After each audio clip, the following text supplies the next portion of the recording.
My name is Rich Gill, and I'm the head of the Focus Connections program.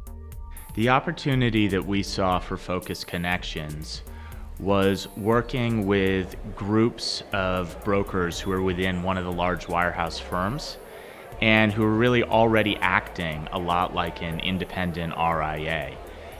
They felt like they were independent.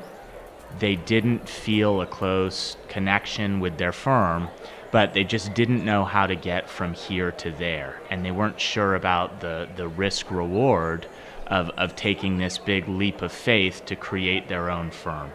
In Connections, we're really working with folks who've already demonstrated that they're very successful business people. It is necessary for a team to participate in Connections that they've already built scale.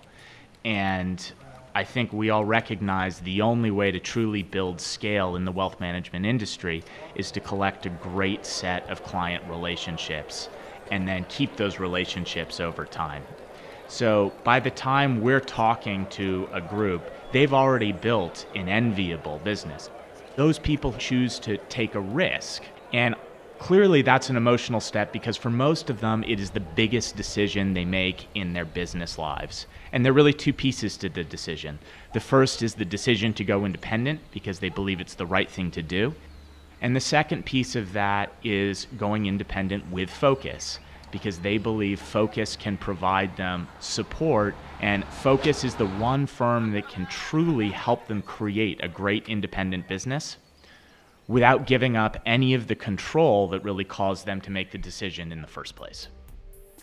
Sapient Private Wealth Management, which is based in Eugene, Oregon, and formerly part of Smith Barney, was a highly successful transition for Focus Connections and led in part by one of its principals, Greg Irwin. By the end of 2008, we were fortunate enough to be introduced to some folks at Focus Financial Partners who were really tremendously beneficial to us in terms of helping us lay out the landscape in terms of what going independent might really be. One of the most rewarding parts of this transition as our clients started to respond to us and bring in signed documents was the outpouring of emotion. There was hugging, there was tears of happiness, there were flowers, there was candy, there was all kinds of things. So we were greatly rewarded by this outpouring of support that we got from our clients. It was tremendous. Are we glad we made the transition? No. We're ecstatic we made the transition.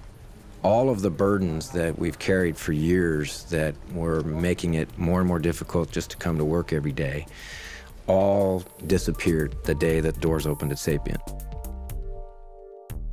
We describe the role of Focus Connections as an interim COO, and we view our job as being there to support them for as long as we are needed. Our role is to help ease the transition from being an employee to running your own business and being an entrepreneur.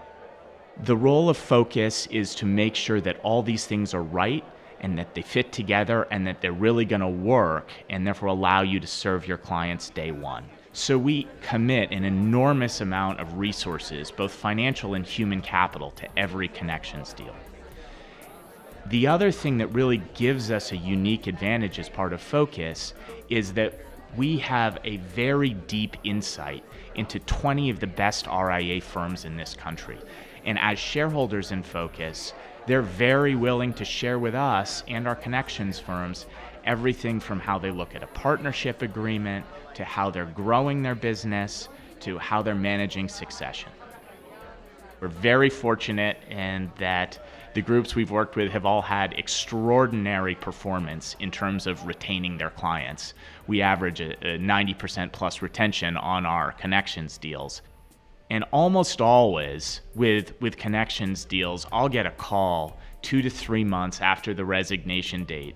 And it's almost always early in the morning. And it's one of the principals of one of the firms calling me just to say, you know what? I'm having fun. And they realize it's been a while since they last said that.